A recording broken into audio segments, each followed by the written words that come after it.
बोले श्री कृष्ण भगवान की जय। गुरु नारायण भगवान की जय। आज से हम श्रीमद्भागवत महापुराण में जो भगवान के भक्तों के चरित्र आए हैं उनका पाठ शुरू कर रहे हैं। तो आज सबसे पहले हम जो है 5वें स्कंद में के 7वें अध्याय में भरत जी का चरित्र शुरू होता है और ये कई अध्याय में चलेगा। तो अभी हम जो है 7वां अध्याय भरत चरित्र का शुरू कर रहे हैं। श्री सुखदेव जी कहते हैं, राजन, महाराज भरत बड़े ही भगवत भक्त थे। भगवान ऋषभदेव ने अपने संकल्प मात्र से उन्हें पृथ्वी की रक्षा करने के लिए नियुक्त कर दिया। उन्होंने उनकी आज्ञा में स्थित रहकर विश्वरूप की कन्या पंचजनी से विवाह किया। जिस प्रकार तामस अहंकार से शब्दादि 5 भूत तन्मात्र उत्पन्न होते हैं, उसी प्रकार पंचजनी के गर्भ से उनके सुमति, राष्ट्रभृत, सुदर्शन, आवरण और धूम्रकेतु नामक 5 पुत्र हुए, जो सर्वथा उन्हीं के समान थे। इस वर्ष को, जिसका नाम पहले अजनाभ वर्ष था, राजा भरत के समय से ही भारतवर्ष कहते हैं। तो एक तो हम पढ़ चुके हैं कि ये भरत जी जो हैं राजा, वो ऋषभ जी तो भगवान का अवतार थे। तो उनके 100 पुत्र जो हुए थे उनमें सबसे बड़े राजा भरत थे। तो इनको जो है अपना राजपाट जो है ऋषभ देव जी दे करके वन में चले गए थे। तो और इनका जो है ये जो हमने वर्णन पढ़ा है कि विश्वरूप की कन्या पंचजनी से इनका विवाह हुआ था और इनके पंचजनी के गर्भ से जो है 5 पुत्र हुए, जो सर्वथा उन्हीं के समान थे। और ये भारतवर्ष जो हमारी भूमि है, इसका नाम पहले अजनाभ वर्ष था। राजा भरत के समय से ही यह भारतवर्ष कहलाई। और इसको जो है मतलब भरत जी का जो हम चरित्र आज पढ़ रहे हैं उन्हीं के नाम पर इसका नाम जो है भारतवर्ष पड़ा। महाराज भरत बहुत भोग्य थे। वे अपने अपने कर्मों में लगी हुई प्रजा का अपने बाप दादों के समान स्वधर्म में स्थित रहते हुए अत्यंत वात्सल्य भाव से पालन करने लगे। उन्होंने होता, अर्धवायु, उद्गाता और ब्रह्मा, इन 4 ऋतुजों द्वारा कराए जाने वाले प्रकृति और विकृति दोनों प्रकार के अग्निहोत्र, दर्श, पूर्णमास, चतुर्मास्य, पशु और सोम आदि छोटे बड़े कीर्तुओं अर्थात यज्ञों से यथा समय श्रद्धापूर्वक यज्ञ और कीर्तु रूप श्री भगवान का यजन किया। इस प्रकार अंग और क्रियाओं के सहित भिन्न भिन्न यज्ञों के अनुष्ठान के समय जब अधर्वयुगण आहुति देने के लिए हवि हाथ में लेते, तो यजमान भरत उस यज्ञ कर्म से होने वाले पुण्य रूप फल को यज्ञ पुरुष भगवान वासुदेव के अर्पण कर देते थे। वस्तुतः वे परब्रह्म ही इंद्रादि समस्त देवताओं के प्रकाशक, मंत्रों के वास्तविक प्रतिपाद्य तथा उन देवताओं के भी नियामक होने से मुख्य कर्ता एवं प्रधान देव हैं। इस प्रकार अपनी भगवत अर्पण बुद्धि रूप कुशलता से हृदय के राग द्वेष आदि मलों का मार्जन करते हुए वे सूर्य आदि सभी यज्ञ भोक्ता देवताओं का भगवान के नेत्रादि अवयव के रूप में चिंतन करते थे। इस तरह कर्म की शुद्धि से उनका अंतःकरण शुद्ध हो गया। तब उन्हें अंतर्यामी रूप से विराजमान हृदयाकाश में ही अभिव्यक्त होने वाले ब्रह्म स्वरूप एवं महापुरुषों के लक्षणों से उपलक्षित भगवान वासुदेव में, जो श्रीवत्स, कौस्तुभ, वनमाला, चक्र, शंख और गदा आदि से सुशोभित तथा नारद आदि निज जनों के हृदयों में चित्र के समान निश्चल भाव से स्थित रहते हैं, दिन दिन वेग पूर्वक बढ़ने वाली उत्कृष्ट भक्ति प्राप्त हुई। तो राजा भरत जो भी आराधना करते थे, उनकी आराधना से उनकी जो है वो भक्ति जो है वो बढ़ती चली गई और उनको उत्कृष्ट भक्ति प्राप्त हुई। इस प्रकार 1 करोड़ वर्ष निकल जाने पर उन्होंने राज्य भोग का प्रारब्ध क्षीण हुआ जानकर अपनी भोगी हुई वंश परंपरागत संपत्ति को यथा योग्य पुत्रों में बांट दिया। 1 करोड़ वर्ष तक इन्होंने शासन किया और उसके बाद राज्य भोग का प्रारब्ध क्षीण हुआ जानकर अपनी भोगी हुई वंश परंपरागत संपत्ति को यथा योग्य पुत्रों में बांट दिया, अपने पुत्रों में बांट दिया। फिर अपने सर्व संपत्ति संपन्न राजमहल से निकलकर वे पुल्हाश्रम, ये हरिहर क्षेत्र भी कहलाता है, में चले आए। इस पुल्हाश्रम में रहने वाले भक्तों पर भगवान का बड़ा ही वात्सल्य है। अब वे तपस्या करने के लिए और भगवान की ओर पूरी तरह से आराधना करने के लिए जो है पुल्हाश्रम चले गए। और यह पुल्हाश्रम में रहने वाले भक्तों पर भगवान का बड़ा ही वात्सल्य है। वे आज भी उनसे उनके इष्ट रूम में मिलते रहते हैं। वहाँ चक्र नदी, गंडकी नाम की प्रसिद्ध सरिता, चक्राकार सालग्राम शिलाओं से जिनके ऊपर नीचे दोनों ओर नाभि के समान चिन्ह होते हैं, सब ओर से ऋषियों के आश्रमों को पवित्र करती रहती है। और उस पुल्हाश्रम के पास जो है क्या था, एक चक्र नदी जिसका नाम गंडकी है वो भी स्थित है। उस पुल्हाश्रम के उपवन में एकांत स्थान में अकेले ही रहकर वे अनेक प्रकार के पत्र, पुष्प, तुलसी दल, जल और कंदमूल, फल आदि उपहारों से भगवान की आराधना करने लगे। इससे उनका अंतःकरण समस्त विषयाभिलाषाओं से निवृत्त होकर शांत हो गया और उन्हें परम आनंद प्राप्त हुआ। इस प्रकार जब वे नियम पूर्वक भगवान की परिचर्या करने लगे तब उससे प्रेम का वेग बढ़ता गया। उससे उनका हृदय द्रवीभूत होकर शांत हो गया। आनंद के प्रबल वेग से शरीर में रोमांच होने लगा तथा उत्कंठा के कारण नेत्रों में प्रेम के आंसू उमड़ आए, जिससे उनकी दृष्टि रुक गई। अंत में जब अपने प्रियतम के अरुण चरणारविंदों के ध्यान से भक्ति योग का आविर्भाव हुआ, तब परमानंद से सरोवर हृदय रूप गंभीर सरोवर में बुद्धि के डूब जाने से उन्हें उस नियम पूर्वक की जाने वाली भगवत पूजा कभी स्मरणीय रहा। इस प्रकार में भगवत सेवा के नियम में ही तत्पर रहते थे। शरीर पर कृष्णवर्ग चर्म धारण करते थे तथा तिरकाल स्नान के कारण भीगते रहने से उनके केस भूरी भूरी घुंघराली लटों में परिणत हो गए थे, जिनसे वे बड़े ही सुहावने लगते थे। वे उदित हुए सूर्यमंडल में सूर्य संबंधिनी ऋचाओं द्वारा ज्योतिर्मय परम पुरुष भगवान नारायण की आराधना करते और इस प्रकार कहते, भगवान सूर्य का क्रम फलदायक तेज प्रकृति से परे है। उसी ने संकल्प द्वारा इस जगत की उत्पत्ति की है, फिर वही अंतर्यामी रूप से इसमें प्रविष्ट होकर अपनी चित्त शक्ति द्वारा विषय लोलुप जीवों की रक्षा करता है। हम उसी बुद्धि प्रवर्तक तेज की शरण लेते हैं। तो ये अध्याय जो है समाप्त होता है, 7वां अध्याय, और 8वां अध्याय इसी क्रम में हम पढ़ रहे हैं। इसका शीर्षक है भरत जी का मृग के मुंह में फंसकर मृग योनि में जन्म लेना। श्री सुखदेव जी कहते हैं, एक बार भरत जी गंडकी में स्नान कर नित्य नैमित्तिक तथा शौच आदि अन्य आवश्यक कृत्यों से निवृत्त हो प्रणव का जप करते हुए 3 मुहूर्त तक नदी की धारा के पास बैठे रहे। राजन, इसी समय एक हरिणी प्यासी व्याकुल हो जल पीने के लिए अकेले ही उस नदी के तीर पर आई। अभी वह जल पी ही रही थी कि पास ही ग्रसते हुए सिंह की लोक भयंकर दहाड़ सुनाई पड़ी। तो एक जो हरिणी थी वो जल पीने के लिए आई और उन्होंने देखा वो तो वहाँ बैठे हुए थे गंडकी नदी के किनारे। तो और उसी समय जो है सिंह की दहाड़ जो है सुनाई पड़ी। हरिण जाति तो स्वभाव से ही डरपोक होती है। वह पहले ही चौकन्नी होकर इधर उधर देखती जाती थी। अब ज्यों ही उसके कान में वह भीषण शब्द पड़ा कि सिंह के डर के मारे उसका कलेजा धड़कने लगा और नेत्र कातर हो गए। प्यास अभी बुझी न थी, किंतु अब तो प्राणों पर आ बनी थी, इसलिए उसने भयवश एकाएक नदी पार करने के लिए छलांग लगा दी।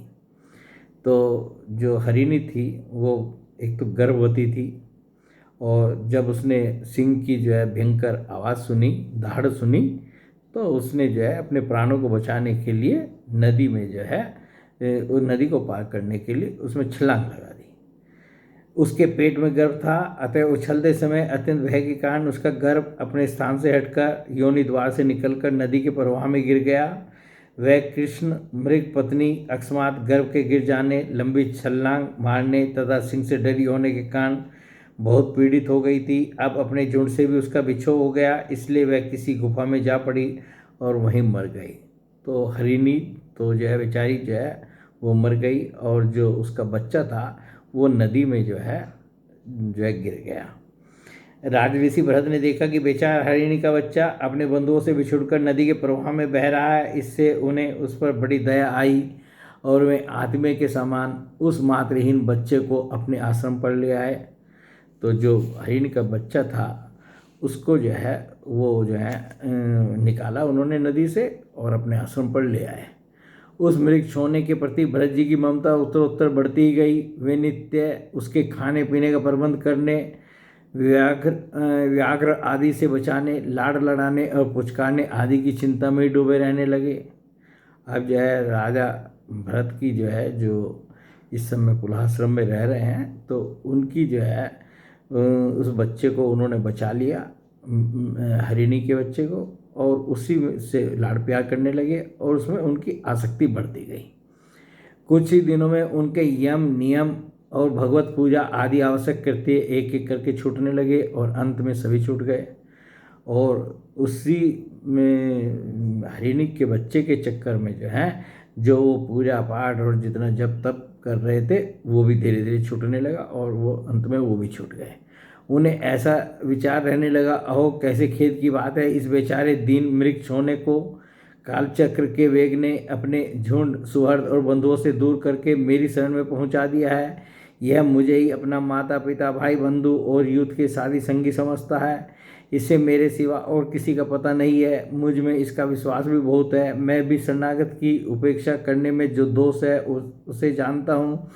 इसलिए मुझे अब अपने इस आश्रित का सब प्रकार की दोष दृष्टि बुद्धि छोड़कर अच्छी तरह पालन पोषण और प्यार दुलार करना चाहिए।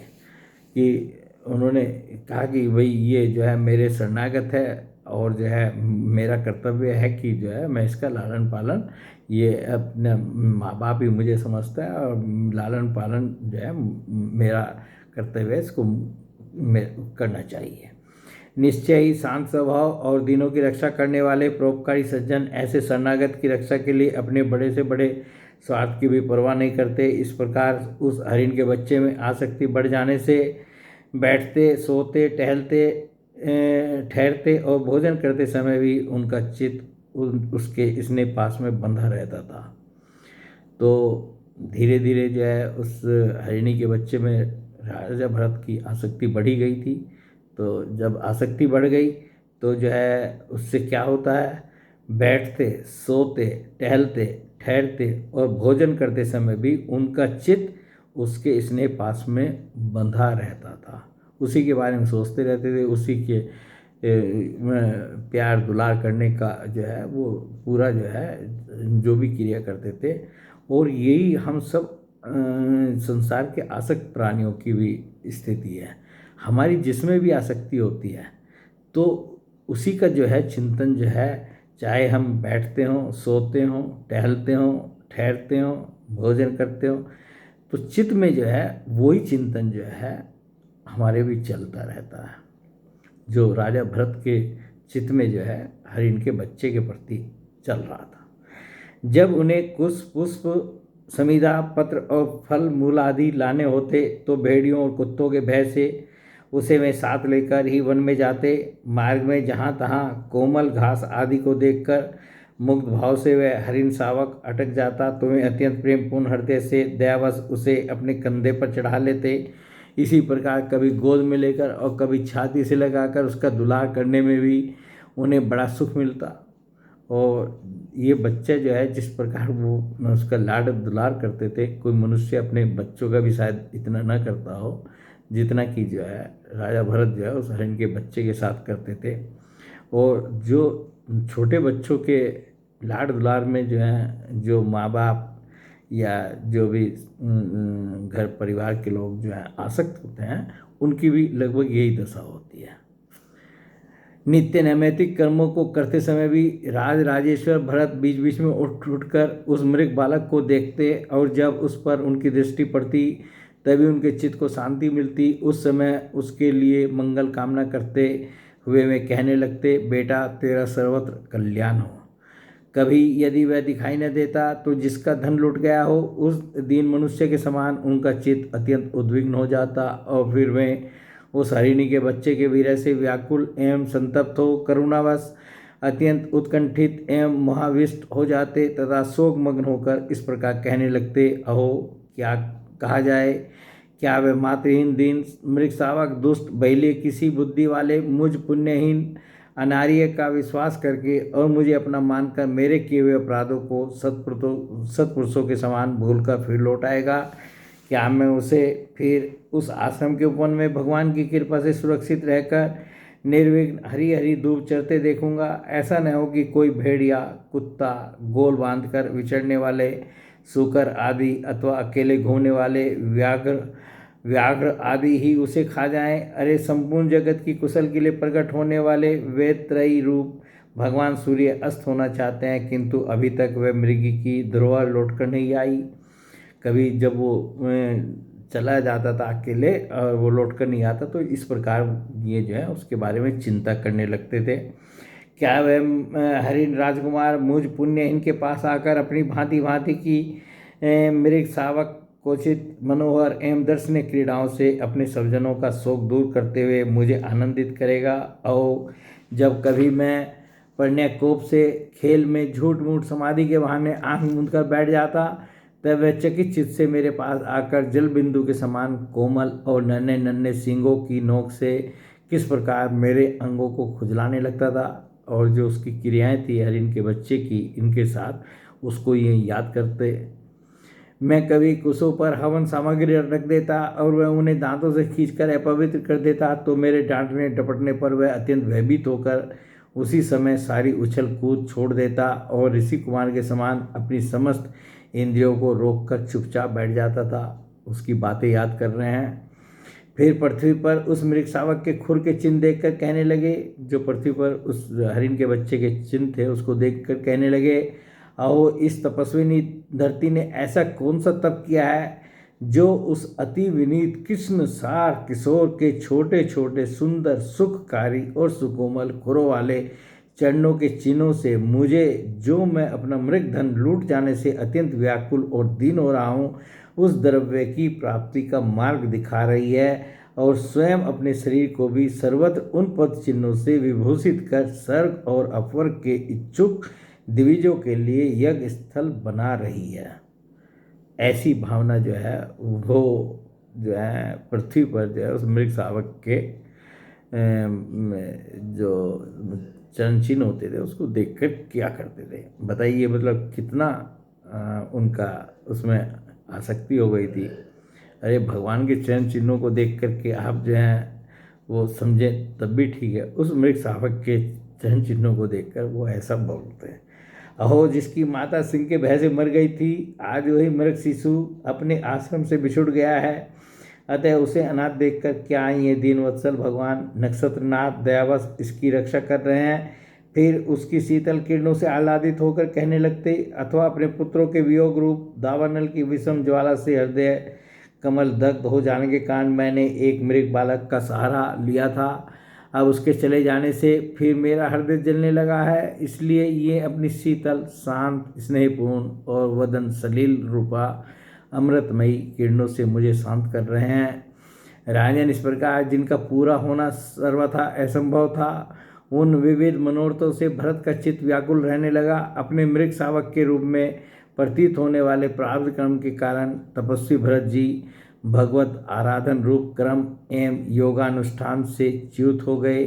नहीं तो जिन्होंने मोक्ष मार्ग में साक्षात विघ्न रूप समझकर अपने ही हृदय से अत्यंत दुस्तजीय पुत्र आदि को भी त्याग दिया था, उन्हीं की अन्य जातीय हिरण पशु में ऐसी आसक्ति कैसे हो सकती थी? इस उधर तो पूरा राजपाट और अपने पुत्रों सबको जो है छोड़ करके ये जो है जंगल में आए थे तपस्या करने के लिए, और यहाँ आकर के क्या हुआ, एक हिरनी के बच्चे के में जो है फंस गए, उसमें आसक्त हो गए। इस प्रकार राज ऋषि भरत विघ्नों के वशीभूत होकर योग साधन से भ्रष्ट हो गए और उस मृग छोने के पालन पोषण और लाड प्यार में ही लगे रहकर आत्मस्वरूप को भूल गए। क्षमा कीजिए। तो और क्या हुआ, अपने जो है राजा भरत का जो है अपना आत्मस्वरूप को भी भूल गए वो। इसी समय जिसका टलना अत्यंत कठिन है, वह प्रबल वेगशाली कराल काल जुए के बिल में जैसे सर्प घुस आए, उसी प्रकार उनके सिर पर चढ़ाया। काल तो जो है वो देखता नहीं कि आप क्या कर रहे हैं क्या नहीं कर रहे हैं, उसको तो उसका समय निश्चित है। तो काल जो है, जो उनकी मृत्यु थी, वो उनके सिर पर आ पहुँची। उस समय भी वह हरिण शावक उनके पास बैठा पुत्र के समान शोकातुर रो रहा था, और वो हरिण का बच्चा जो है वो वहीं बैठा हुआ था उन्हीं के पास, और दुखी हो रहा था। उनकी तबीयत खराब हो गई होगी तो इसलिए दुखी हो रहा था। वे उसे इस स्थिति में देख रहे थे और उनका चित्त उसी में लग रहा था। और राजा भरत भी जो है उसी की हरिण के बच्चे की तरफ एकटक निगाह से देख रहे थे, और चित्त भी जो है उसी में लग रहा था कि मेरे बाद क्या होगा, इसका कैसे ये रहेगा, क्या होगा, ये सब सोच रहे होंगे। इस प्रकार की आसक्ति में ही मृग के साथ उनका शरीर भी छूट गया। तो काल भगवान ने अपना काम पूरा किया और उनका शरीर छूट गया, उनकी मृत्यु हो गई। तदंतर उन्हें अंतकाल की भावना के अनुसार अन्य साधारण पुरुषों के समान मृग शरीर मिला। और अंत समय में क्या था, मृग को देख रहे थे, मृग के बच्चे को। वो छोटा बच्चा जो है हिरणी का सामने बैठा हुआ था, उसकी देख रहे थे, और चित्त भी उसी में लगा हुआ था, उसी के बारे में सोच रहे थे। तो जैसी भावना थी अंत समय में, वैसे ही उनको वो शरीर प्राप्त हो गया। तो अगले जन्म में जो है उनको मृग का शरीर मिला, किंतु उनकी साधना पूरी थी, इससे उनकी पूर्व जन्म की स्मृति नष्ट नहीं हुई। एक अच्छी बात यह है कि उनकी जो साधना थी, वो भगवान की जो उपासना उन्होंने की थी, तो उससे जो है उनकी स्मृति जो है, याददाश्त जो है उनकी ख़त्म नहीं हुई, वो याददाश्त बनी रही। और उनको ये भी पूरा पूर्व जन्म का जो है पूरा कि मैं कैसे राजा था और कैसे मैं वहाँ पुलाश्रम में आया, और वहाँ कैसे जो है एक हरिण के बच्चे में जो है मेरी आसक्ति हो गई, और उसी आसक्ति के समय जो है मेरा प्राण भी निकल गए, ये पूरी स्मृति उनको बनी हुई थी। उस योनि में भी पूर्व जन्म की भगवत आराधना के प्रभाव से अपने मृग रूप होने का कारण जानकर वे अत्यंत पश्चाताप करते हुए कहने लगे, अहो बड़े खेद की बात है, मैं संयमशील महानुभावों के मार्ग से पतित हो गया।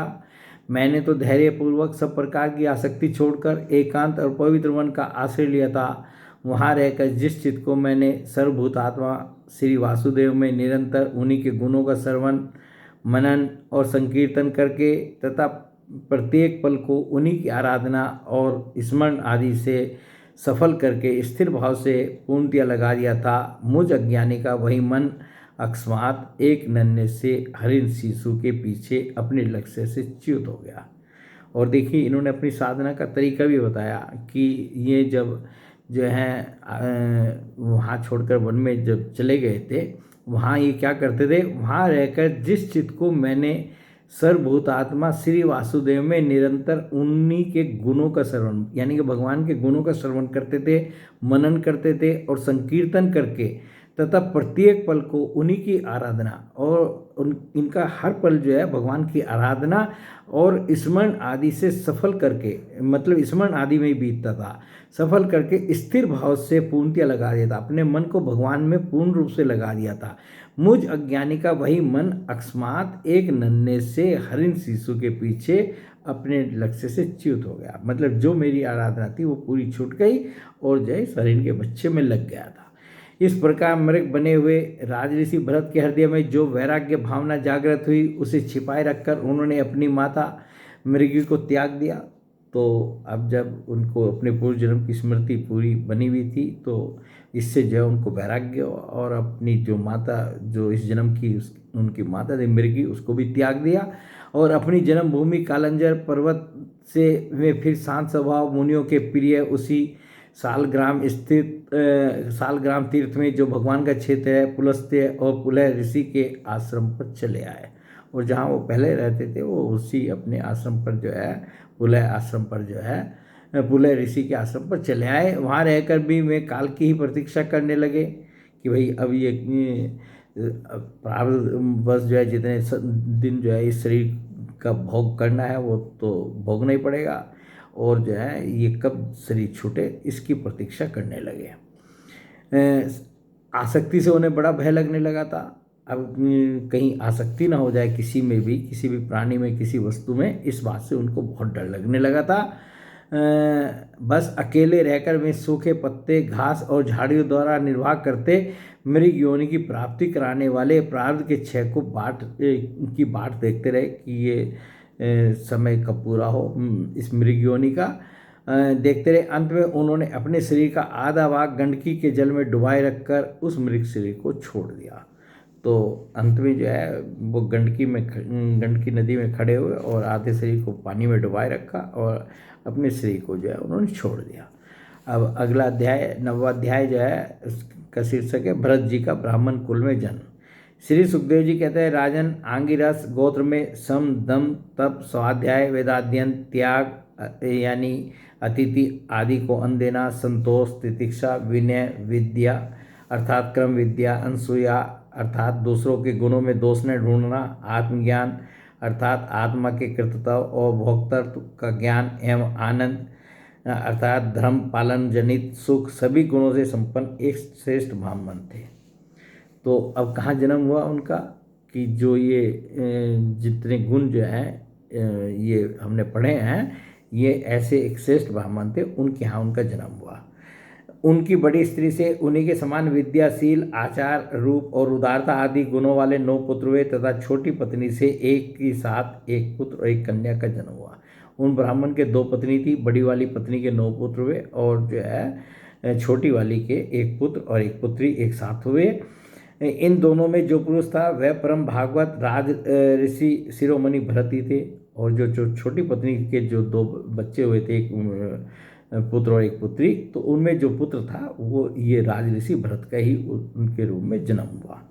वे मृग शरीर का परित्याग करके अंतिम जन्म में ब्राह्मण हुए थे, ऐसा महापुरुषों का कथन है। इस जन्म में भी भगवान की कृपा से अपनी पूर्व जन्म परंपरा का स्मरण रहने के कारण वे इस आशंका से कि कहीं फिर कोई विघ्न उपस्थित न हो जाए, अपने स्वजनों के संग से भी बहुत डरते थे। और उनकी भगवान की कृपा से जो है उनकी दोनों अपने पूर्व जन्मों की जो है स्मृति बनी रही, मतलब उनकी याद रही कि भाई पहले जन्म में वो भरत थे और दूसरे जन्म में जो है उनको आसक्ति के कारण जो है मृग योनि में जाना पड़ा था। तो और अब जो है फिर वो जो है आसक्ति से जो है डरने लगे कि कहीं मुझे जो है इस जन्म में जो है ये ब्राह्मण के यहाँ जो मेरा जन्म हुआ है इस ब्राह्मण कुल में, तो कहीं मेरी जो है फिर आसक्ति ना हो जाए। और वो अपने स्वजनों से भी, जो उनके परिवार के सदस्य थे, उनसे भी वो डरने लगे, डरते थे। इस समय हर समय जिनका श्रवण, स्मरण और गुण कीर्तन सब प्रकार के क्रम बंधन को काट देता है, से भगवान के उन युगल चरण कमलों को ही हृदय में धारण किए रहते तथा दूसरों की दृष्टि में अपने को पागल, मूर्ख, अंधे और बहरे के समान दिखाते। और क्या था, भगवान को तो जो है जो भगवान हैं उनके युगल चरण कमलों को ही हृदय में धारण करते रहते। और भगवान के बारे में फिर वही सब बातें आई, हर समय जिनका श्रवण, स्मरण और गुण कीर्तन सब प्रकार के कर्म बंधन को काट देता है, उन श्री भगवान के उन युगल चरण कमलों को ही हृदय में ये राजा भरत जो है जिनका ब्राह्मण कुल में जन्म हुआ है वो धारण किए रहते और दूसरों की दृष्टि में और दूसरों को दिखाने के लिए अपने आप को पागल, मूर्ख, अंधे और बहरे के समान दिखाते कि दूसरा उनको कोई समझे कि पागल है, मूर्ख है, अंधा है, बहरा है, इसको सुनाई नहीं पड़ता, दिखाई नहीं देता, ये ऐसा दिखाते रहते हैं। पिता का तो उनमें भी वैसा ही स्नेह था, इसलिए ब्राह्मण देवता ने अपने पागल पुत्र के भी शास्त्रानुसार समावर्तन पर्यंत विवाह के से पूर्व के सभी संस्कार करने के विचार से उनका उपनयन संस्कार किया। यद्यपि वे चाहते नहीं थे तो भी पिता का कर्तव्य है कि पुत्र को शिक्षा दे। इस शास्त्र विधि के अनुसार उन्होंने इन्हें शौच, आचमन आदि आवश्यक कर्मों की शिक्षा दी। तो जो इनके पिता थे उन्होंने जो है अपना कर्तव्य समझ कर कि भाई जो है कुछ पुत्र है तो पुत्र इनसे भी स्नेह तो था ही पिता को, तो उन्होंने जो है जितना भी जो उपनयन संस्कार वगैरह थे वो किए और जो भी इनको शिक्षा दे सकते थे वो सब शिक्षा भी दी। किंतु भरत जी तो पिता के सामने ही उनके उपदेश के विरुद्ध आचरण करने लगते थे। पिता चाहते थे, भरत जी का तो उद्देश्य दूसरा था। तो वो जो है पिता कुछ समझाते थे, वो कुछ बोलने लगते थे। पिता चाहते थे कि वर्षा काल में इसे वेदाध्ययन आरंभ करा दूं, किंतु वसंत और ग्रीष्म ऋतु के चैत्र, वैशाख, ज्येष्ठ और आषाढ़ 4 महीनों तक पढ़ाते रहने पर भी वे उन्हें व्याति और शिरोमंत्र प्रणव के सहित त्रिपदा गायत्री भी अच्छी तरह याद न करा सके।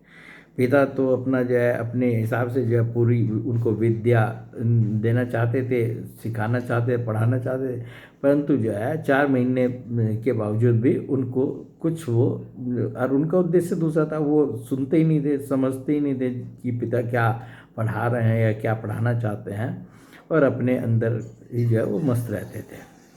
ऐसा होने पर भी अपने इस पुत्र में उनका आत्मा के समान अनुराग था, पिता में अपने पुत्र में अनुराग था, इसलिए उसकी प्रवृत्ति न होने पर भी वह पुत्र को अच्छी तरह शिक्षा देनी चाहिए। इस अनुचित आग्रह से उसे सोच, वेदाध्ययन, व्रत, नियम और तथा गुरु और अग्नि की सेवा आदि ब्रह्मचर्य आश्रम के आवश्यक नियमों की शिक्षा देते ही रहे, किंतु अभी पुत्र को सुशिक्षित देखने का उनका मनोरथ पूरा न हो पाया था, और स्वयं भी भगवत भजन रूप अपने मुख्य कर्तव्य से असावधान रहकर केवल घर के धंधों में व्यस्त थे कि सदा सजग रहने वाले काल भगवान ने आक्रमण करके उनका अंत कर दिया।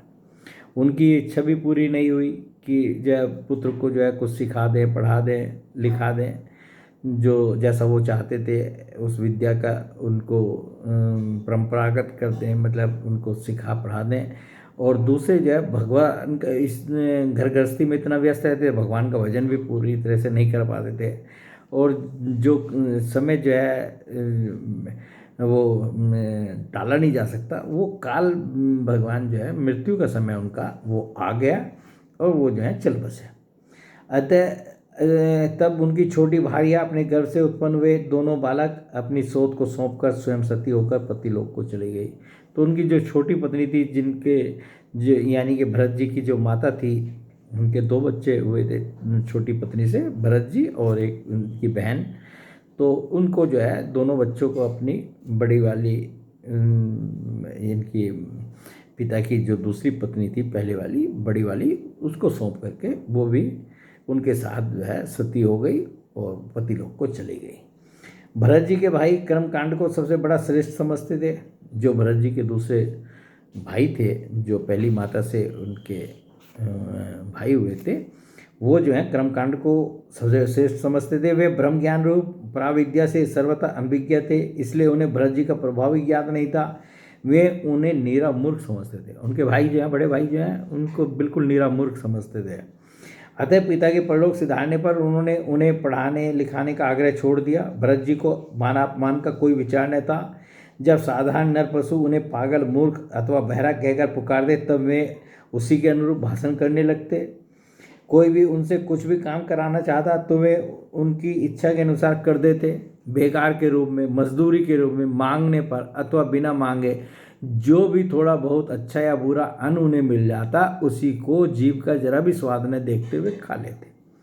कोई कुछ भी कराता, बेकार कराता तो कुछ भी कराता तो बिना कुछ कहे वो सब काम कर देते, और जो है जो कुछ उनको मिल जाता, अच्छा बुरा जो भी स्वादिष्ट बेस्वादिष्ट, वो उसको जो है खा करके अपना पेट भरना था, बस पेट भरना है, मिल जाता, उसी को जीव का जरा भी स्वाद न देखते हुए खा लेते। अन्य किसी कारण से उत्पन्न होने वाला स्वतः सिद्ध केवल ज्ञानानंद स्वरूप आत्मज्ञान उन्हें प्राप्त हो गया था। इसलिए शीतोष्ण, मान अपमान और आदि द्वंद्वों से होने वाले सुख दुख आदि में उन्हें देहाभिमान की स्फूर्ति नहीं होती थी, क्योंकि जो है उनको जो है आत्मज्ञान प्राप्त हो गया था भरत जी को। तो ये जो सर्दी गर्मी या मान अपमान आदि द्वंद्वों से होने वाले सुख दुख में जो है इसका उनके शरीर को भान नहीं होता था।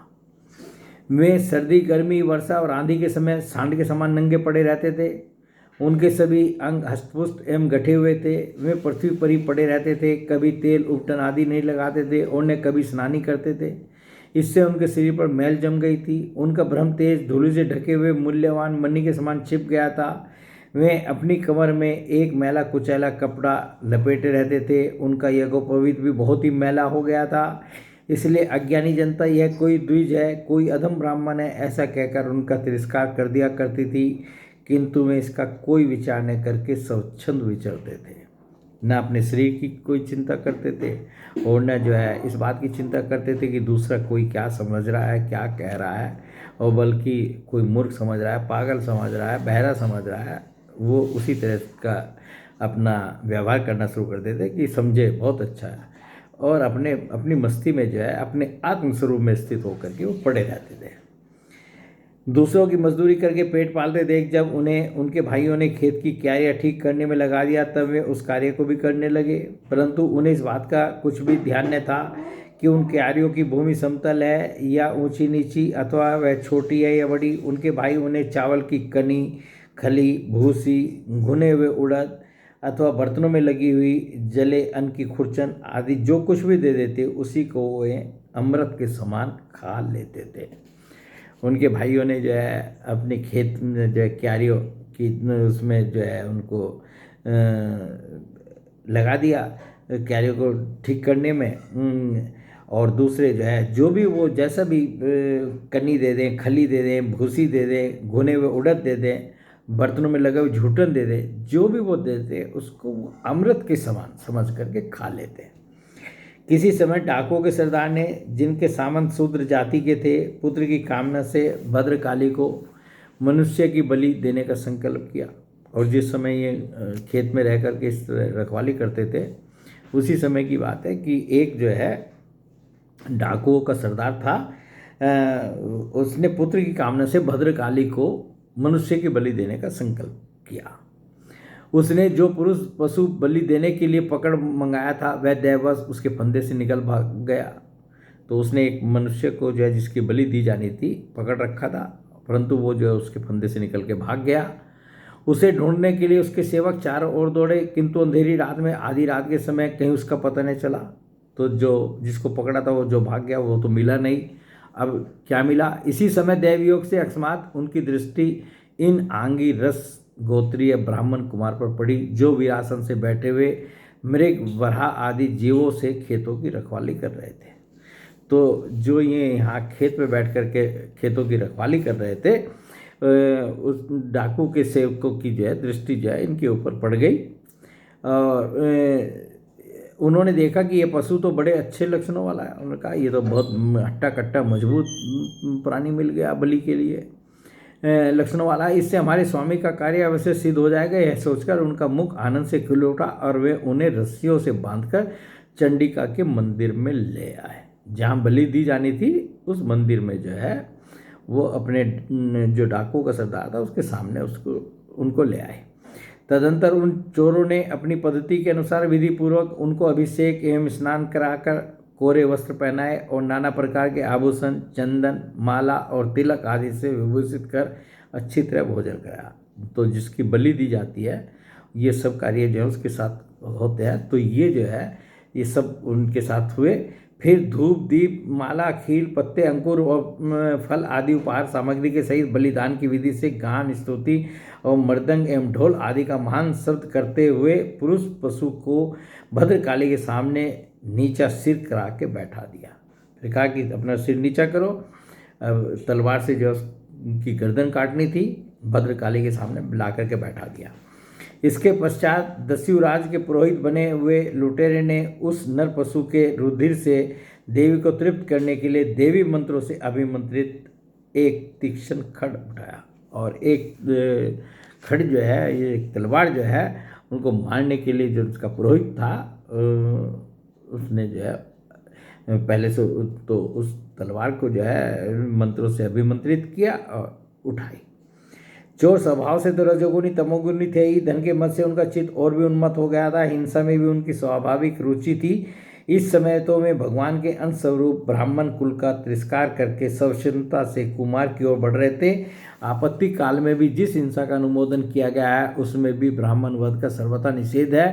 तो भी वे समस्त साक्षात ब्रह्म भाव को प्राप्त हुए, वैरहीन तथा समस्त प्राणियों के सुहृद एक ब्रह्म ऋषि कुमार की बलि देना चाहते थे। यह भयंकर कुकर्म देखकर देवी भद्रकाली के शरीर में अति दुस्सह भ्रम तेज से दाह होने लगा और वे एकाएक मूर्ति को फोड़कर प्रकट हो गई।